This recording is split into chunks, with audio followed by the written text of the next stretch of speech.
এটা কোনো গল্প নয়, বরং এক বাস্তব সত্যি ঘটনা, যে কিভাবে তার একটি ছোট ভুল তার এবং তার পরিবারের জন্য এক বড় শাস্তি হয়ে দাঁড়িয়েছিল।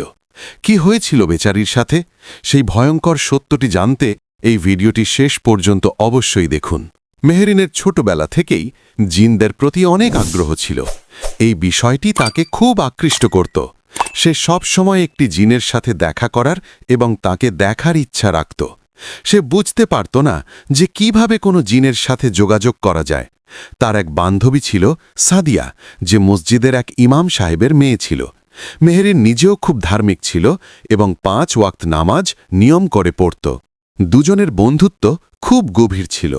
সাদিয়া প্রায়ই মেহেরিনের সৌন্দর্যের প্রশংসা করত এবং বলত, তোমার ওপর তো মানুষ কি, জিনও ফিদা হয়ে যাবে। একদিন মেহেরিন সাদিয়ার কাছে তার মনের ইচ্ছা প্রকাশ করল যে সে জীবনে একবার জিনের সাথে দেখা করতে চায়।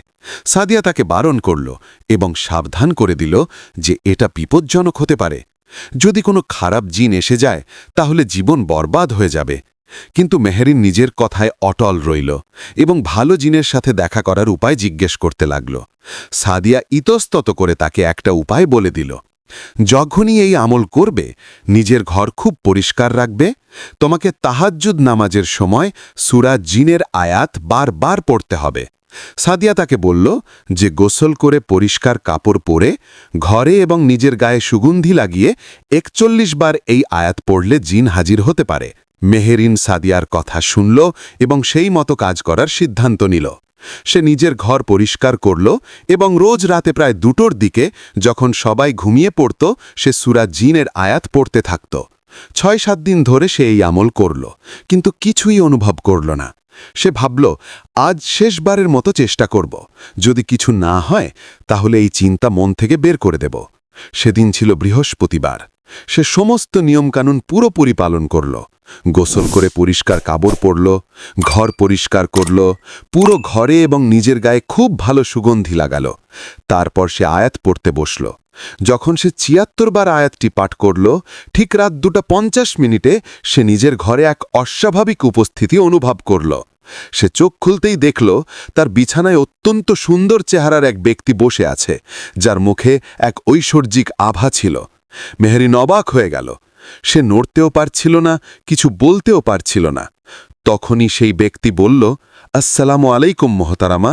মেহেরিন ঘাবড়ে গিয়ে কাঁপা কাঁপা গলায় বলল, ওয়ালাইকুম আসসালাম, আপনি কে? সে উত্তর দিল, আমি জিন এবং আপনার ডাকেই এখানে এসেছি। আমি প্রতিদিন আপনার কোরআন তেলাওয়াত শুনি এবং আপনার কণ্ঠের আকর্ষণই আমাকে এখানে টেনে এনেছে। আমি আমার মালিকের কাছ থেকে অনুমতি নিয়ে এসেছি। আপনি কিছু বলছেন না কেন? আপনার মনে তো আমার জন্য অনেক প্রশ্ন ছিল। মেহেরিন কিছুই বলতে পারল না। সে তো তার নুরানি চেহারা আর নীল চোখের গভীরে হারিয়ে গেছিল। তার মনে হচ্ছিল যেন সে অন্য কোনো জগতে চলে এসেছে। মেহেরিন তার নাম জিজ্ঞেস করলে সে বলল, আমার নাম কায়সার এবং আমি গত 6 দিন ধরে আপনাকে চিনি। যখন আপনি কুরআন পড়েন তখন আমি আপনার আশেপাশেই থাকি এবং আজ আমার মালিকের কাছ থেকে অনুমতি নিয়ে আপনার সামনে এসেছি, কারণ আপনি এতটাই পবিত্র যে আমি নিজেকে আটকাতে পারিনি। মেহেরিনের বিশ্বাসই হচ্ছিল না যে যে জিনকে দেখার সে স্বপ্ন দেখত, সে আজ সত্যি হয়ে তার সামনে দাঁড়িয়েছে। সে আরও কিছু জিজ্ঞেস করার আগেই হঠাৎ তার ঘুম ভেঙে গেল। সব কিছু স্বাভাবিক ছিল। সে পড়তে পড়তেই ঘুমিয়ে পড়েছিল। এটা একটা স্বপ্ন ছিল এবং সেই স্বপ্নটা এতটাই বাস্তব ছিল যে তার মনে হচ্ছিল যেন সবকিছু যেন তার জীবনে চোখের সামনেই ঘটছে। তার বিশ্বাসই হচ্ছিল না যে সে শুধু একটা স্বপ্ন দেখেছে। সে উঠে ফজরের নামাজ পড়ল এবং তারপর সারা দিন সে তার সেই স্বপ্নের কথাই ভাবতে থাকল। তার মনে হচ্ছিল যে সবকিছু সত্যিই ঘটেছিল। সে সত্যিই জিনকে দেখে ফেলেছিল। কিন্তু না, এটা শুধু একটা স্বপ্নই ছিল। এরপর মেহেরিন আর কখনো সেই স্বপ্ন দেখেনি। কিন্তু এই ঘটনার 5-6 দিন পর থেকে সে নিজের ঘরে এক অদ্ভুত উপস্থিতি অনুভব করতে শুরু করল। তার নিজের ঘর থেকে বাইরে যেতে ভালো লাগত না। তার মনে হতো যেন সে শুধু নিজের ঘরের মধ্যেই থাকে। ঘরে একা বসে থাকতে তার খুব ভালো লাগত। সে ঘণ্টার পর ঘণ্টা নিজের ঘরে একা বসে থাকত। সে তার দৈনন্দিন কাজগুলো ঠিকই করত, কিন্তু সেই ঘরের ভেতরে থাকাটা তাকে খুব শান্তি দিত। সে সেই ঘর থেকে বের হতেই চাইত না। সে কিছু দেখতে পেত না, কিছু অনুভব করতে পারত না, শুধু একটা উপস্থিতির অনুভব হতো এবং সে সেই ঘরের ভেতরেই থাকতে চাইত। প্রায় 1.5 বছর এভাবেই কেটে গেল এবং যখন মেহরিনের বয়স 22 বছরের কাছাকাছি হলো তখন পরিবার তার বিয়ের কথা ভাবল। একটি ছেলে খোঁজা হলো যাকে মেহরিনেরও খুব পছন্দ হয়েছিল। সে এক ভালো এবং শিক্ষিত পরিবারের ছেলে ছিল। সবকিছু ঠিকঠাক হওয়ার পর তারা বিয়ের তারিখ ঠিক করল। যখন বাগদানের তারিখ ঠিক করে ছেলের বাড়ির লোকেরা নিজেদের বাড়ি ফিরছিল, তখন তাদের গাড়ির এক ভয়ঙ্কর দুর্ঘটনা ঘটে এবং বরের মাথা ফেটে যায়, যাতে 5টা সেলাই দিতে হয়। সে অনেক দিন হাসপাতালে ভর্তি ছিল এবং তারপর দুই পরিবারের মধ্যে সমস্যা তৈরি হয়। কেউ একজন ছেলের বাড়ির লোকদের বলে যে এই সম্পর্কটা অশুভ, তোমরা বাগদানের তারিখ দিয়ে ফেরার সময় তোমাদের অ্যাক্সিডেন্ট হলো আর ছেলেটার প্রাণ যেতে যেতে বাঁচল। এইভাবে তাদের পরিবারে বিবাদ শুরু হয় এবং বিয়েটা ভেঙে যায়। বাড়ির লোকেরা এটাকে একটা সাধারণ ঘটনা বলে মনে করল। ঠিক আছে, অন্য ছেলে খোঁজা হবে। কিছুদিন পর তারা আবার অন্য একটি ছেলে খুঁজল। যখন তারা মেহরিনের সাথে তার দেখা করালো, তার পরের দিন থেকেই সেই ছেলেটা খুব অদ্ভুত আচরণ করতে শুরু করল। সে মেহরিনের নাম শুনলেই ঘাবড়ে যেত, বলতো না না না, আমাকে ওর সাথে বিয়ে করতে হবে না, ও খুব ভয়ঙ্কর। কে জানে কেন সেই ছেলেটা তাকে ভয় পেত। এই বিয়েটাও ভেঙে গেল। তারপর যখন তার বাবা তৃতীয় ছেলে খোঁজা শুরু করলেন, তখন এক রাতে তার বাবা একটি স্বপ্ন দেখে।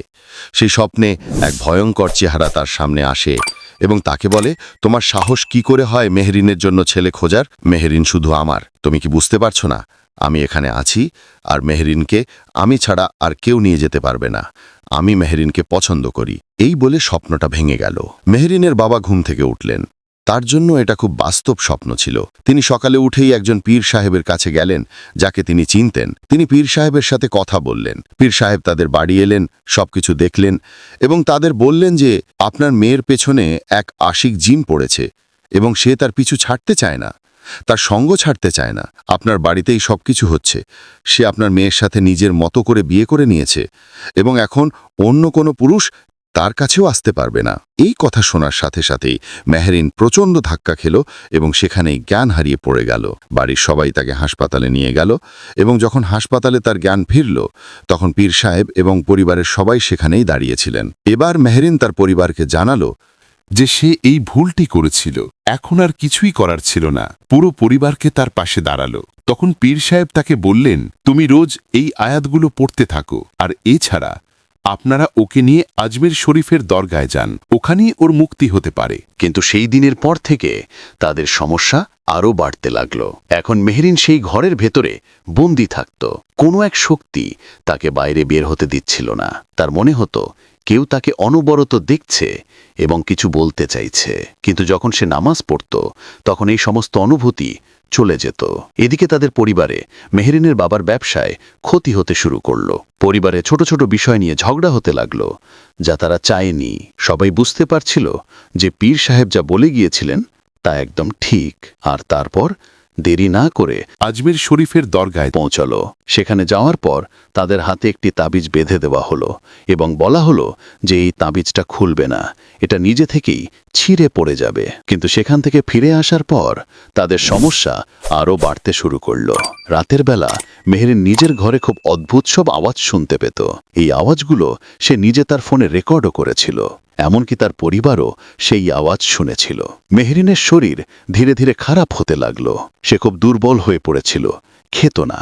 কেউ জোর করে খাওয়ালে তার খেতে ইচ্ছে করত না। যদি জোর করে খাইয়েও দেওয়া হতো, তাহলে সে বমি করে দিত।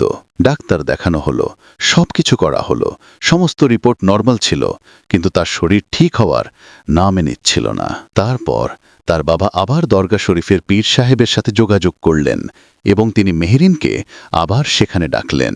এবার তাদের পুরো পরিবারের সামনে তিনি সেই জিনকে ডাকলেন এবং জিজ্ঞেস করলেন, কেন তুমি এই মেয়েটিকে আছর করছ?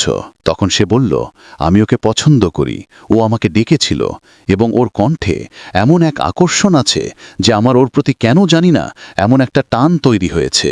আজ পর্যন্ত অন্য কোনো সৃষ্টির প্রতি আমার এমন টান তৈরি হয়নি। ও যা বলবে আমি তা করতে রাজি আছি, কিন্তু কোনো মূল্যেই কেউ আমাকে ওর থেকে আলাদা করতে পারবে না।